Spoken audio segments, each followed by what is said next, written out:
अस्सलाम वालेकुम नाज़रीन।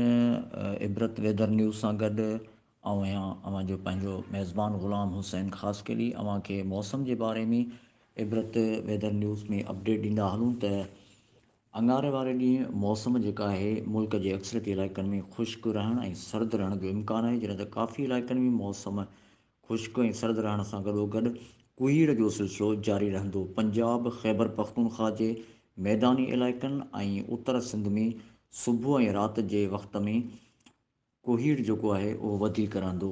पंजाब में अंगारे वारे ॾींहुं सूबे जे अक्सरियत इलाइक़नि में मौसम ख़ुश्क ऐं सर्द रहंदी। मरी, गलियात ऐं उनजे आसपास में मौसम सर्द रहण सां गॾु सुबुह ऐं राति जे वक़्त में मौसम जेका आहे कुहीड़ वारी रहंदी।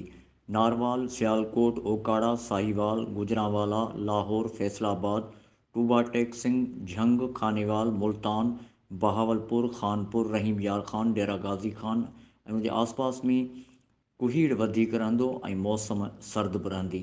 सूबे ख़ैबर पख्तूनख्वा में बि अंगारे वारे ॾींहुं अक्सरियती इलाइक़नि में मौसम ख़ुश्क रहण जो इम्कानु आहे। सुबुह ऐं राति जे वक़्त में पेशावर, चारसदा, मर्दान, सवाबी, डेरा इस्माइल ख़ान में मौसम जेका आहे कुहीड़ वारी वधीक रहंदी। सूबे बलूचिस्तान जे अक्सरियती इलाइक़नि में मौसम ख़ुश्क रहण सां गॾु शुमाली जेका इलाइक़ा आहिनि उन्हनि में मौसम वधीक सर्द रहंदी। सूबे सिंध जी ॻाल्हि कयूं त सिंध में बि अक्सरियती इलाइक़नि में मौसम ख़ुश्क रहंदी।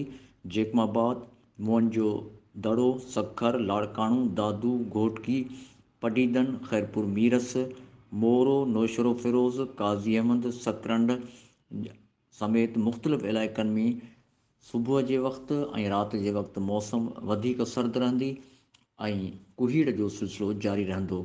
कश्मीर ऐं गिलगित बल्तिस्तान में बि मौसम ख़ुश्क रहण ऐं सर्द रहण जो इम्कानु आहे। इबरत वेदर न्यूज़ में फ़िलहालु मौसम जी सूरतहाल अव्हां ताईं पहुचाईसीं। वधीक मौसम जी जेका बि सूरतहाल हूंदी अव्हां ताईं पहुचाईंदा रहंदासीं। वधीक ख़बरुनि ॾिसण लाइ ॾिसंदा रहो इबरत टेलीविज़न नेटवर्क। पंहिंजे मेज़बान ग़ुलाम हुसैन ख़ासकिलीअ खे इबरत वेदर न्यूज़ मां फ़िलहालु मौसम जे हिन अपडेट सां गॾु ॾींदा इजाज़त। अल्लाह हाफ़िज़।